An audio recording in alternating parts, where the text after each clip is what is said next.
다양한 생활 정보들 전달해 드리는 쇼미더 서울. 오늘은 김원식 문화평론가와 함께 문화 이슈들에 대해서 이야기해 보는 시간입니다. 어서 오십시오, 평론가님. 네, 안녕하십니까. 예. 오늘 이제 주제를 갖다 갖고 오신 게 저한테 굉장히 반가운 주제라서. 연관성 있죠. 예, 네. 제가 김성수 TV라는 유튜브 채널을 유튜버. 개국하지 않았습니까? 예, 유튜버이자 1인 크리에이터가 되셨죠. 예. 그래도 저는 아직까지 구독자 수가 800명밖에 안 돼요. 800명이나 되세요. 한 2주 만에 그래도 800명 됐는데. 근데 평론가님께서는 이 유튜브에 관심 많으신데 아직까지 거의 출연을 하시거나 네. 도전하시거나 이러진 않으셨더라고요. 저는 영상은 제법 올리긴 했었는데, 제가 1인 크리에이터로 직접 진행을 한다거나, 고정적으로 하지는 않았습니다. 예. 제가 조금 앞섰군요. 제가 좀 실천력이 좀 부족해요. 예, 알겠습니다.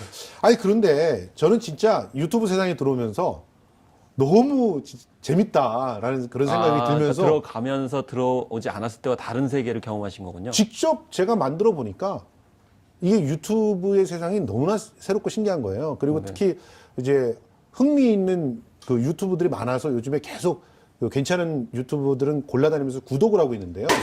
그 중에서도 제가 최근에 그 영국 남자라고 하는 사이트가 너무 재밌어서.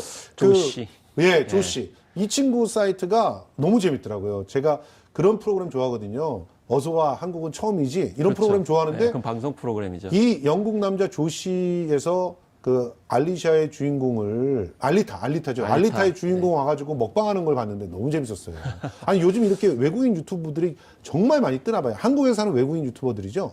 그래서 전에도 이제 외국인들이 출연하는 방송 프로그램들은 상당히 많이 있었습니다. 미녀들의 수다를 이제 시작으로 해가지고 비정상회담도 있었고요. 또 아까 말씀하신 프로그램들 같은 경우도 있고, 최근에 퀴즈로 또 푸는 포맷까지도 이제 다양하게 진화를 하고 있는데요. 대한 외국인인가 그런 제목이었던 것 같은데. 거기서 이제 한국에 관련돼 가지고 국내 연예인하고 해외 외국인들이 같이 이제 퀴즈까지 푸는 장면까지 이제 선보이고 있는데, 중요한 거는 기존의 방송 프로그램에서는 아무래도 제작진들의 의도라든지 아니면 편집이 들어간다든지 또 이제 중간에 어떤 그런 덜어내는 장면들이 많이 있죠. 근데 이 유튜브 같은 경우는 자기들이 스스로 기획을 하고, 아까 알리타의 주인공도 말씀하셨지만 자기들이 섭외를 하는 거예요. 아이템도 자기들이 설정을 하고. 근데 알리타의 주인공 할리우드 스타가 오더라고요, 거기에. 그러니까 오히려 더 이제 그들이 스스로 기획을 하고 또 섭외까지 하니까 한국인들도 이제 보게 만드는. 그래서 어떻게 보면 외국인들만 보는 어떤 그런 것을 넘어서서 국내외 모든 사람들이 볼 수 있는 형태로 지금 진화하고 있다라는 생각이 들고요. 그런 내용적인 측면과 어떤 형식적인 측면들이 이렇게 인기 요인이라고 볼 수 있겠습니다. 사실은 제가 보니까 진짜 거의 모든 장르에서 사랑을 받고 있는데, 특히 이 먹방이 상당히 인기가 있더라고요. 우리나라 한국 음식들 먹여보는 거, 또 자기가 직접 먹는 거. 알리타의 그 주인공 한우에 완전 홀릭되더라고요. 한우의 찬양을 막 그냥 하다가 거의 순삭이라 그러죠. 눈에 있는 고기들을 갖다 막 싹 없애버리는 그런 모습들을 봤는데, 주로 어떤 콘텐츠가 사랑을 받고 있다고 지금 통계에 나오고 있습니까? 사실 먹방이라고 하는 그 단어는 우리나라가 만들었습니다. 그렇죠. 그러니까 유튜브는 해외에서 만들었지만, 미국에서 만들었지만 먹방이라고 하는 개념 자체는 우리가 조씨 나오고 만들었는데, 있습니다, 지금. 사실 이제 저렇게 먹방이라는 형식이 해외에서는 없었던 거예요. 그리고 저도 이제 인터뷰를 당한 적이 있는데, 월스트리트 저널에서 도대체 한국의 먹방이 왜 이렇게 인기가 있고 어떻게 생겼느냐라고 질문을 했거든요. 그렇기 때문에 저렇게 먹는 것만 먹는다라는 형식 자체에 대한 주목도도 있고요. 또 말씀하신 것처럼 삼겹살하고 소주에 대한 동영상이 조씨 이 채널에서 제일 인기가 있다고 그래요. 맞아요. 네. 저렇게 먹여주고 구워 먹고, 사실 이렇게 구워 먹는 형식들이 저 사람들한테는 익숙하지가 않아요. 그리고 소주라는 것도 그렇고 또 리액션을 강조하더라고요. 그러니까 음식을 먹을 때 이렇게 리액션을 막 강조하잖아요. 심지어 소주 먹을 때 우리는 카 소리도 내고 반응도 보여주는데, 그런 것 자체가 굉장히 좀 이색적이고 관심을 끈다라고 이제 되게 얘기를 하고 있어서, 어쨌든 우리나라에서도 먹방이 인기가 있고 외국인들도 먹방을 이렇게 좋아한다는 그런 측면에서 볼 수 있는데요. 한편 사회문화적으로 봤을 때는 음식 자체가 좀 독특한 것도 있지만 해외 사람들도 저렇게 다이어트 때문에 마음대로 먹지는 못하기 때문에 맞아요. 일정 정도의 대리 충족이라고 대리만족. 저는 생각이 들기 때문에 저거를 통제한다, 규제한다라는 어떤 그런 뭐 조치도 있었는데 그런 측면에서 보면 좀 안 되겠습니다. 그러니까 실제로 우리나라에서 그 젊은 그 층에서 결핍되어 있는 것들을 충족시키려고 하는 욕구가 1인 미디어 컨텐츠로 이렇게 확장이 됐잖아요. 그렇죠. 근데 전 세계적으로 비슷한 결핍들을 갖고 있으니까 당연히 우리가 오히려 컨텐츠에 있어서 원조가 되면서 이렇게 전파를 할 수 있는 게 아닌가 하는 생각이 드는데 이 외국인들이 결과적으로 우리나라를 알리고 우리나라 문화를 알리는데 일조를 하고 있더라고요. 저는 이 영국 남자 조시에서 말뚝박기 하는 장면 보고 그러니까 너무 재밌었어요. 이제 말뚝박기도 하고 뭐 예. 썰매도 직접 타러 가요. 예, 그래서 예. 뭐 야, 이 조그만 썰매를 내가 타야 되느냐 뭐 이렇게 예. 망설이는데 그게 사실 오히려 의외로 이렇게 재미를 주는 거죠. 맞아요. 그래서 이 단순히 우리가 흔히 이 외국인들이 출연하는 콘텐츠 같은 경우 예전에는 명절 때만 했었어요. 맞아요. 이 전통 문화를 주로 알리는 측면이 약간 획일적인 감이 있었죠. 근데 지금 최근에 콘텐츠들은 이렇게 말뚝박기도 하고 썰매 타기도 하고 예. 이 지금 현재 한국인들이 즐기는 모든 것들 음식뿐만이 아니고 예. 놀이까지도 함께 포괄을 해서 예. 좀 일상생활에 밀착된 형태로 이제 반영이 되고 있다 이렇게 보면 되겠습니다. 예. 근데 중요한 건 이렇게 문화 알리기에 나선 이유는 그만큼 두 가지 이유인 것 같아요. 첫 번째는 우리나라 대중문화의 영향이 좀 크다라고 생각이 듭니다. 전에는 이제 우리나라의 어떤 박찬욱 감독이나 봉준호 감독의 어떤 영화들이 이제 예. 세계에 알려졌고 그 예. 뒤에 뭐 케이팝이 또 유럽에까지 또 활발하게 활동하고 방탄소년단까지 이르게 되지 않았습니까? 방탄소년단은 그래미 무대도 섰어요. 그래미 무대도 섰고 또 유엔에서도 연설을 하고 또 그 노래 자체도 굉장히 인기가 있고 뭐 제2의 비틀즈라고 예. 이제 불릴 만큼 청년들의 어떤 아이콘이 됐기 때문에 자동적으로 한국의 문화에 대해서 사회에 대해서 좀 갈급증이 있기 때문에 맞아요. 이런 이제 외국인들이 진행하는 유튜브에도 자연스럽게 관심이 있다고 생각이 들고요. 예. 또 전반적으로 이 세계적으로 한국의 위상이 그만큼 좀 높아진 높아졌다라는 것이고 예. 그 가운데 또 서울이 차지하고 있다고 생각합니다. 그러니까 예전에는 이제 뭐 외국인들을 다룬 그런 컨텐츠라든가 한국을 소개하는 컨텐츠 보면 천편일률. 맞습니다. 뭐 불고기 또 딱 가면 명동. 네. 그다음에 그냥 광화문 뭐 이렇게 찍어놓고 이런 거였는데 요즘은 완전히 달라요. 네. 일단 올라오는 컨텐츠에서 다루는 장소도 달라졌고 네. 진짜 더 밀착되어 있는 어떤 생활 문화를 찍는다고 생각이 들더라고요. 네, 그래서 지금 현재 여행 트렌드가 이제 완전히 바뀐 것이 예전에는 뭐 남산, 말씀하신 명동, 네.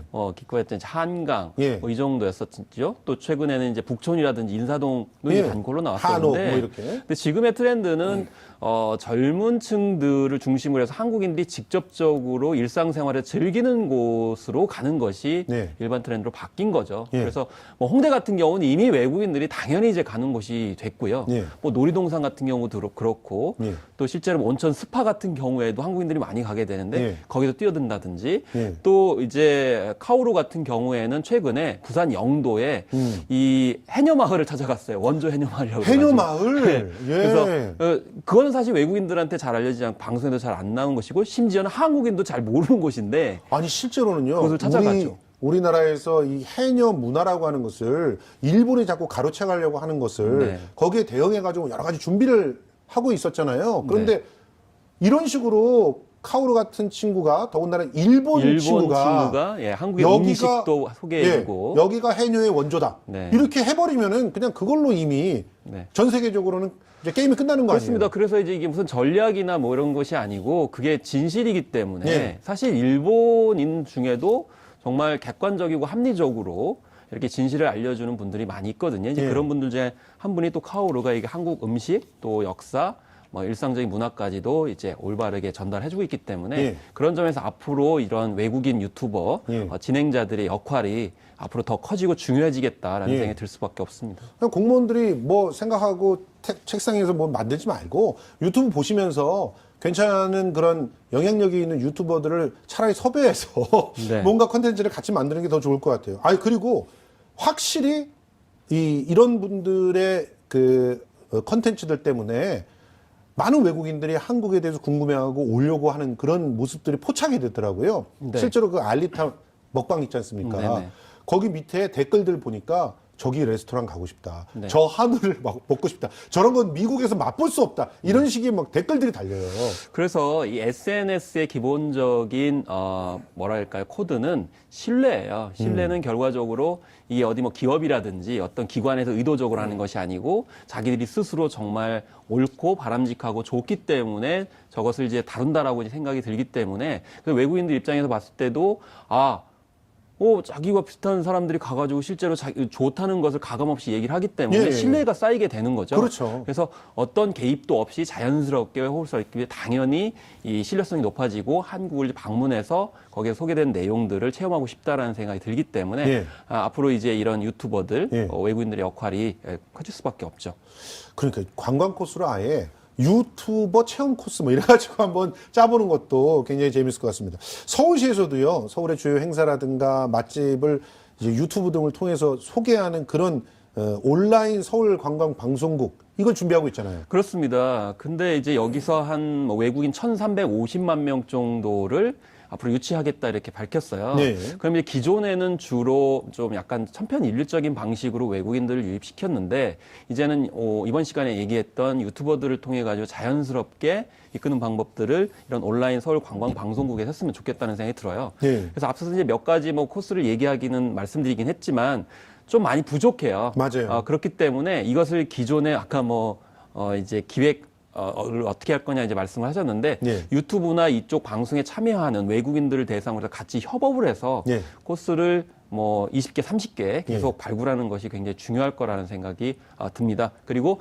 이런 코스에 한해서는 뭐 서울시가 지금 추진하고 있는 디스커버 서울패스 이런 것을 활용을 해가지고 좀 더 저렴하고 효율적으로 효과적으로 방문할 수 있도록 편의 서비스를 제공하는 노력들도 중요하고 또 발전하면 좋겠습니다. 사실은 뭐 우리 올해가 3.1운동 100주년이고 더군다나 100회째 전국체전 있는 해고 여러모로 서울이 정말 잘 이렇게 세계 속에 이렇게 세일즈를 할 수 있는 그런 기회거든요. 이런 기회들을 좀 잘 살렸으면 좋겠습니다. 자, 마지막으로 오늘의 주제와 관련돼 있는 문화 콘텐츠 좀 소개를 해주시죠. 그래서 한국인이라는 책인데요. 저자가 마이클 브린입니다. 이 한국에서 한 30여 년 정도 기자 생활을 했습니다. 그런데 이제 유튜브나 1인 크리에이터 콘텐츠에서 좀 부각이 돼야 되는 점이 뭐냐면 기존의 방송국에서는 너무 김치 맛있지 않냐, 불고기 맛있지 않냐, do you know 싸이, 이렇게 물어봤단 말이에요, 주로. 맞아요. 그런데 이제 객관적으로 접근할 필요도 있는 거거든요. 그렇죠. 그래서 이 책은 30년 동안 살펴보면서 한국인에 대한 역사라든지 정치, 경제, 문화를 전반적으로 살펴보고 있기도 하고요.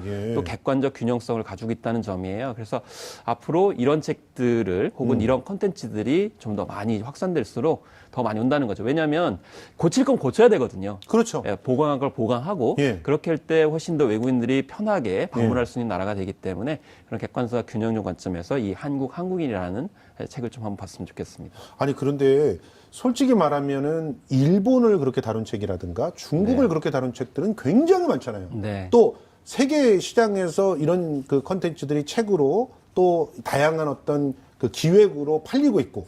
근데 왜 우리는 그런 것들을 만들어내지 못했을까 하는 그런 생각이 들어요. 그게 어떻게 보면은 정부 차원에서 관주도로 너무 그런 것들을 갖다 하려고 했던 건 아닌가 그런 생각이 좀 많이 들거든요. 그래서 만약에 우리가 책을 잘 못했다고 하면 이제는 이제 영상 세대이기 때문에 유튜브를 포함한 인터넷 영상 플랫폼을 통해 가지고 외국인들을 참여시키는 일종의 영상책을 활발하게 만들어 가지고 못다한 것들을 활발하게 하는 것이 중요하고 그 중심에 좀 서울이 많이 정책적으로 지원을 해줬으면 좋겠다는 생각이 좀 드네요. 그러니까 중요한 얘기세요. 그러니까 실제로 객관적 시각을 확보하기 위해서는 그들이 참여하게끔 하고 그들이 뭔가 컨텐츠를 생산하게끔 해야 되는데 우리는 우리 시각으로 컨텐츠를 생산해 달라고 너무 이렇게 강요를 했던 것 같아요. 일본, 중국, 미국 이쪽에 대해서 우리 스스로가 너무 자신감이 없었던 측면이 있고요. 특히 남북한이 분단되다 보니까 힘을 못 쓴 측면들이 많이 있거든요. 맞습니다. 그렇기 때문에 이제 남북 화해 시대에 남북과 북이 이렇게 교류도 활발하고 있는 상황 속에서 좀 자신감을 갖고 또 영상 플랫폼 우리가 앞으로 주도하고 있기 때문에 그런 면에서 또 서울시가 이끌어갔으면 좋겠습니다. 네, 고맙습니다. 지금까지 김원식 문화평론가와 함께했습니다. 고맙습니다. 감사합니다.